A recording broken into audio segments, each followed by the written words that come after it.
Hello students, today let us learn the comprehension of a poem. On to the points to remember.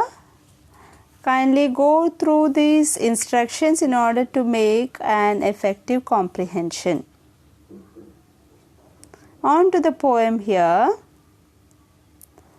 A poison tree. I was angry with my friend. I told my wrath did end. I was angry with my foe, I told it not, my wrath did grow. Now look children, wrath means anger. Now the poet says that he was angry with his friend and he told his friend that he was angry with him and the anger ended. That means after that he was not angry anymore with the friend. And the same poet was angry with his foe. Foe means enemy. He was angry with his enemy, but he did not tell that he was angry with him. And this anger started growing. And I watered it in fears, night and morning with tears. And I sunned it with my smiles and with soft deceitful wiles.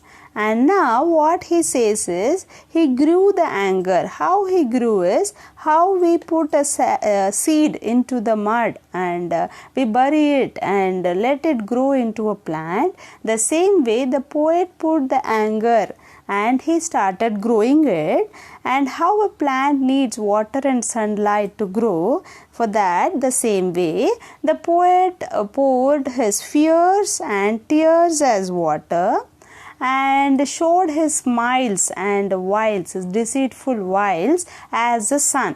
That is, the poet smiled at the enemy so that the enemy would never make out that he hated him.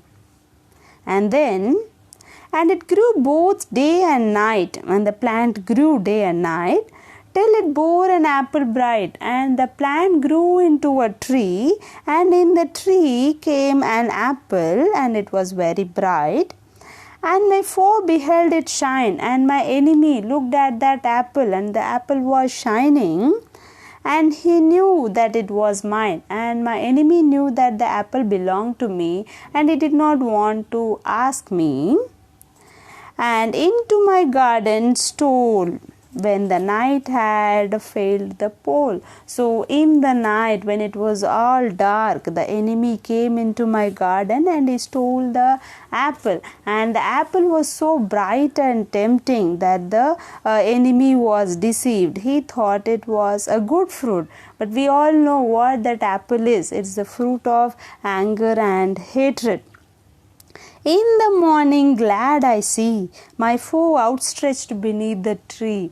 Outstretched means dead. So when the enemy ate the fruit of hatred and anger, who can uphold the anger and hatred? The same way the enemy also died when he ate the fruit. On to the comprehension here, children.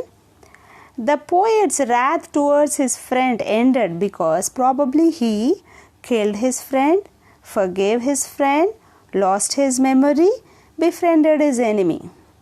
Yes, the right answer is forgave his friend. The poet showed soft, deceitful wiles to his enemy because he didn't want his enemy to know that he still hated him, liked him, admired him, appreciated him. Yes, the right answer is hated him. The poet was happy in the end because the apple was delicious, his friend ate the fruit, the day was bright, his enemy died. Yes, the right answer is his enemy died. The poet was happy because his enemy died. On to the question and answers. What is the underlining theme in the poem? That is, what is the main idea conveyed through this poem? The underlining theme in the poem is to avoid hatred and to forgive our enemies. So we all understood how dangerous it is to hide the anger, how dangerous it is to keep the anger as it is. So we need to keep away anger, let it go, and we need to develop love and companionship with everyone. What did the four do in the garden? The four stole the apple and ate it. He died because of the poison of anger filled in the apple. So you hope you all understood how to interpret a poem. And in order to interpret a poem, we need to go to the imagination with which the poet has written. It may be not suiting with the normal terms, but in imagination everything is possible. But when we go in terms of imagination of the poet, definitely we can understand the depth of the poem. Hope you all understood, children. Thank you, children, and have a loving day.